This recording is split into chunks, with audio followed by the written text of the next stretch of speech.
আমরা দেখতে যাচ্ছি বর্ধমান শহরে আরও একটা খুব সুন্দর গুরুত্বপূর্ণ পূজা প্যান্ডেল মেহেদি বাগান ক্লাবের কালী পূজা মণ্ডপ। আর এখানে গত বছর দেখেছিলাম ভৌতিক পরিবেশের পূজা মণ্ডপ, আর এবছর দুর্গা পুজো উপলক্ষে মেহেদি বাগান ক্লাবে একটা ভৌতিক পরিবেশের এখন চলে এসেছি মেহেদি বাগান ক্লাবে, হেঁটে হেঁটে ঢুকছি মেহেদি বাগান ক্লাবের পূজা প্যান্ডেলের ভেতর। লাইন বিশাল করেছে, আশা করছি একটা খুব সুন্দর দুর্দান্ত মানের ভৌতিক পরিবেশের আদলে পূজা মণ্ডপ দেখতে পাবো মেহেদি বাগানে। মেহেদি বাগান ক্লাবটা কিন্তু প্রতি বছর রোমহর্ষক, অ্যাডভেঞ্চারাস আর টান টান উত্তেজনায় ভরা পূজা প্যান্ডেল উপহার দিয়ে থাকে আমাদের। তো দেখি এবছর কেমন করেছে পূজা প্যান্ডেলটা, সেটা দেখবো বলে এখন এগিয়ে চলেছি মেহেদি বাগান ক্লাবের পূজা প্যান্ডেলের একদম গেটের দিকে। ওখানে আমাদের সমস্ত ভলেন্টিয়ার্স আছে, তারা পূজা প্যান্ডেল একদম গেটের সময় চলে এসেছি। চলেছি 2025 সালে মেহেদি বাগানে একটা দুর্দান্ত রোমহর্ষক পূজা প্যান্ডেলের ভিডিও। দুর্গা পুজো উপলক্ষে আমি এসেছিলাম এখানে।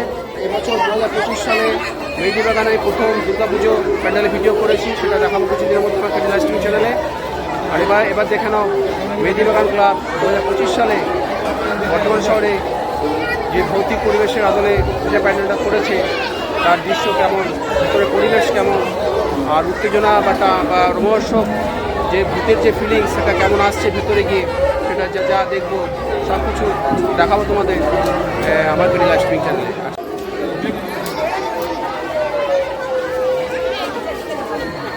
একদম গেটের সময় চলে এসেছি, এবার ঢুকবো ভেতরে। অধীর অপেক্ষা করছি 2025 সালে মেহেদি বাগান ক্লাব কীরকম পূজা মণ্ডপটা করেছে সেটা দেখার জন্য।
ক্লাবের একদম পূজা প্যান্ডেলের ভেতরে চলে এসেছি।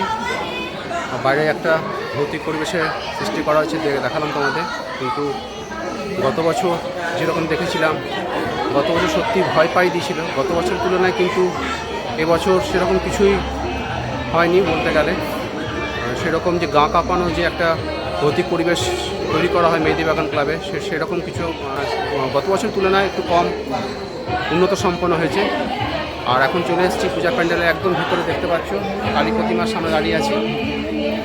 দুর্গাপুজোয় এসেছিলাম এখানে, এই পূজা প্যান্ডেলটা দেখেছিলাম। ভুলভুলাইয়া থিমের আদলে একটা ভৌতিক পরিবেশ সৃষ্টি করা হয়েছিল। দুর্গাপুজোতেও এখানে ভৌতিক পরিবেশ সৃষ্টি করা হয়েছিল। আর কালী পুজোতেও এখানে প্রতি বছর মেহেদিবাগান ক্লাব ভূতের পরিবেশ দিয়ে পূজা প্যান্ডেল করে থাকে। এবছর তার ব্যতিক্রম হয়নি। আর সেই সঙ্গে যোগ হয়েছে দুর্গাপুজোর প্যান্ডেল। তো দুটো প্যান্ডেলের ভিডিও আমি দেখাবো কিছুদিনের মধ্যে আমার ক্যান্ডেল স্প্রিং চ্যানেলে। একদম ভেতরে চলে এসেছি, আর এরপর আমি চলে যাব আমার পরবর্তী পূজা প্যান্ডেলে।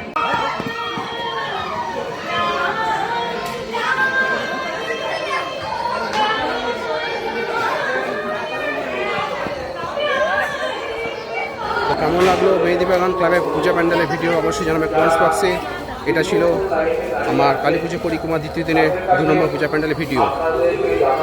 এরপর আমি যাব উল্লাসে, একটা খুব বড় কালী পুজো হচ্ছে, তো সেখানে দেখবো। আর সেই পূজা প্যান্ডেলের ভিডিও দিয়ে আমার এবছরের মতো কালী পূজা পরিক্রমা শেষ হয়ে যাবে। বর্তমান সময়ে কিন্তু খুব একটা বেশি পরিমাণে কালী পূজা প্যান্ডেল হয় না, 6 থেকে 7টা পূজা প্যান্ডেল হয় বড় বড় মাপে। তো সে সবকটাই আমি দেখাই তোমাদের। আর বাকিগুলো যেগুলো হয় সেগুলো সব ছোটো ছোটো মাপের হয়ে থাকে, ওই জন্য সেগুলো আর ভিডিও করি না। আপাতত আমার কালী পুজো পরিক্রমা শেষ হওয়ার মুখে আর 1টা থেকে 2টো পূজা প্যান্ডেলে ভিডিও করা বাকি আছে। তারপর সেই পূজা প্যান্ডেলের ভিডিও দিয়ে আমার 2025 সালে কালী পুজো পরিক্রমা এবছরের মতো আমি শেষ করে দেবো। তো এখন বেরিয়ে যাচ্ছি মেহেদিবাগান ক্লাব থেকে।